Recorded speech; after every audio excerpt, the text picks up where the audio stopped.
you may not sell this for money. You know the official expansion packs for Half-Life, like Opposing Force. But have you heard of Halftime? The level CD for Half-Life? No? Well, then you are probably just not old enough to have witnessed this borderline scam standing on a store shelf. This is an unofficial add-on for Half-Life, promising over 150 new levels to play, 29 new models, and 46 objects, whatever those are. So let us pretend it is 1999, we just bought this super amazing add-on for Half-Life and haven't realized yet we got ripped off. A little while ago, I was contacted on Discord and was asked if I would cover this little oddity called Halftime. Looking into it, I found out that people are selling original boxed copies for a fortune on eBay. Naturally, my curiosity was piqued. And the best part, I finally had an excuse to make a rip-off LGR video. I looked for a used copy, and a few days later, the mailman dropped off a package for me, and I was naturally excited to unpack it. With this being one of these old classic big box PC game cases, I kind of assumed, or at least hoped for, something interesting inside. But once I unpacked it, it was a bit underwhelming. It was simply a box with another box inside, and in there was just the CD. You know, back in the 90s, back in the time of big box PC games, it was customary to have something inside. A manual, or at least a brochure of other products the company is offering. It's always fun to open a time capsule from back in those days. But this disappointment aside, the CD was at least in good condition. When we look at it, it becomes immediately clear that they wanted you to think this is an official add-on for Half-Life when you first see it on the store shelf. They completely copied the design of the original big box version of Half-Life, overwriting the lambda with an L and kind of tracing the outline of the assassin. They only made it clear that this is in no way an official product on the bottom of the backside. What is also noticeable, the publisher of this product is nowhere to be found on the box. You know, just between you and me, something about this Half-Life add-on feels a bit off.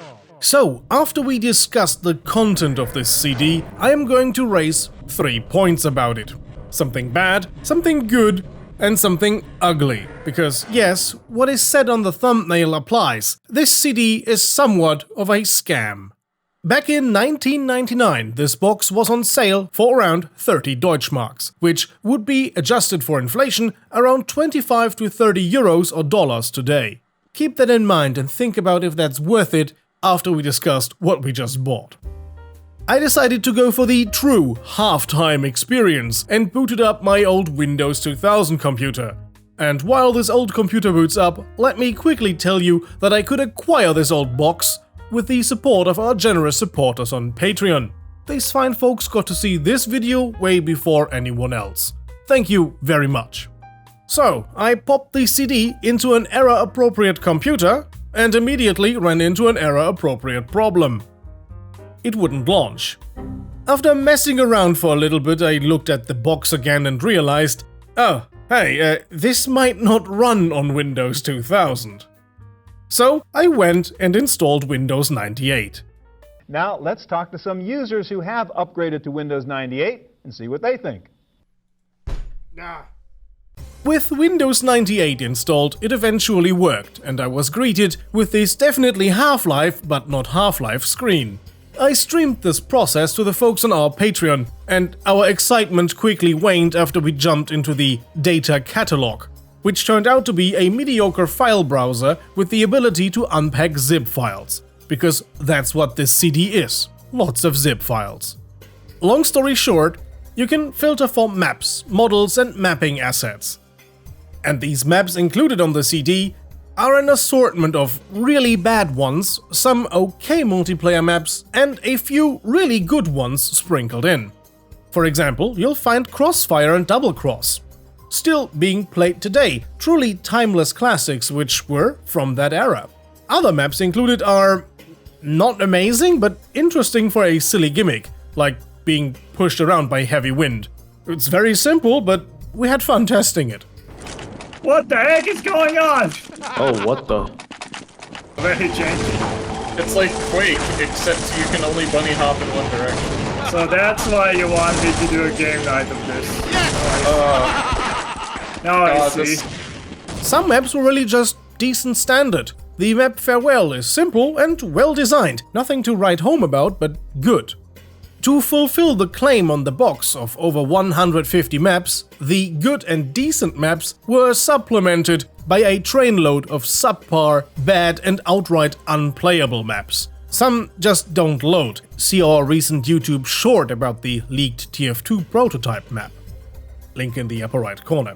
To give you an example of the garbage maps included, this is just a room. Nothing more. And you paid money for this. What is this map? It's took two. Complementing the multiplayer levels, there is a single-player edition, Drug Barons, in which you play still Gordon Freeman, now working for the US government taking down a drug operation. This is incredibly simple and short, but kinda interesting as this is one of the first single-player mods for Half-Life. So, a little playable piece of history. I'll link you a playthrough of it in the video description down below. The 29 models touted on the box are just player models that you can find on Game Banana nowadays. Back when this CD came out, they might have been a bit more difficult to find. Same goes for the multiplayer maps. The Halftime CD also features some utilities like a model viewer, but nothing you would really want to use today, as it's all very much outdated. But what still might be of value are an assortment of prefabs for level creation. Some of them are kinda cool and actually useful, so I unpacked them and might actually use them. What was rather uncool, however, and less useful, was the unpacking tool the entire CD was built around. It tended to be unstable and crash. Frustrated with it, I called it a night and spent the rest of the evening playing Counter-Strike Beta 6.1 online on that old computer against people playing on modern machines.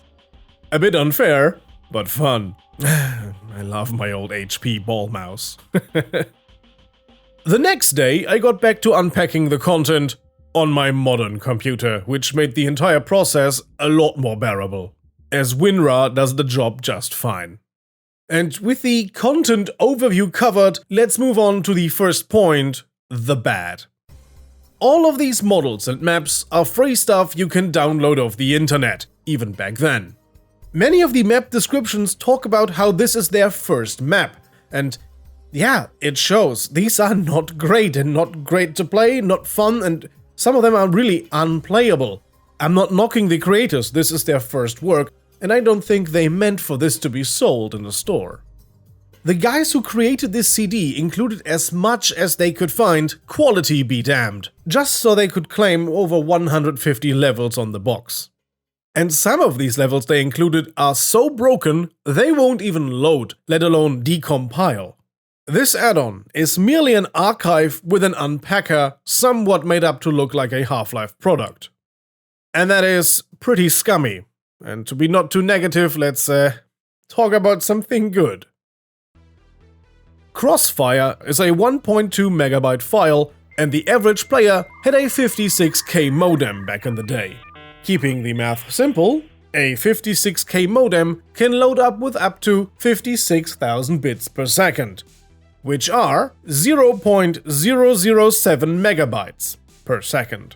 And taking into account network congestion and infrastructure limitations, you can expect it to load with only 20 to 30,000 bits per second. And that's pretty slow. I mean, when has your internet ever loaded with full capacity? Taking all this into the equation, you can expect to be waiting 10 to 20 minutes until a single map has downloaded. And internet flat rates were not as common as they are today. A lot of people still paid for internet access by the minute or hour. Call 1-800-614-3434 now for your free America Online Startup Kit with free software and 10 free online hours. It's everything you need to get online. And suddenly, this CD is starting to look pretty okay from a consumer standpoint. So, if you had slow internet back in the day, this CD might have been money well spent to some extent. And with this one saving grace out of the way, we'll have to look at something ugly and the reason why the creators did not advertise who they are. As previously mentioned, the maps often contain a description file. And let me just quote one. "You may not sell this sucker for money." This is a sentiment shared in many map descriptions found on this CD, raising the question, was the content actually sold with permission? To which the answer is no. This was an attempt at an easy cash grab. I doubt the map creators ever saw a penny of the money earned with this CD, and that's the ugly part of this disc. It's a big scam. It is entirely filled with stolen content. They even included a map released by PC Gamer. The audacity on these guys. Just grab the money and run.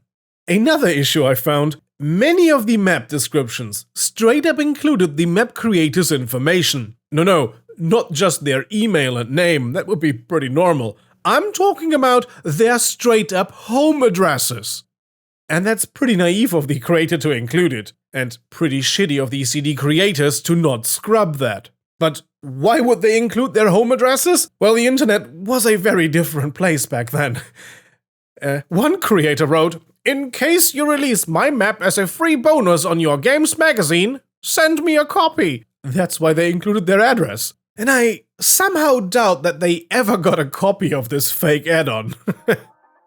I hope you enjoyed this look at a relic of a bygone era, when buying downloadable content in a store was actually something worth considering, even if it was in a moral gray area. In the video description, you'll find an archive link with the CD's content as it was, with the exception of the address being scrubbed.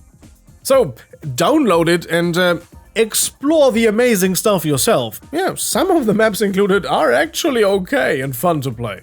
And now to answer a question you maybe have asked yourself, how much did I pay for this? It was $50. And the question I asked myself, was it a waste of money? Yeah, sure, to some extent it was, but I had fun exploring and making this video was fun too, so in a way it was worth it.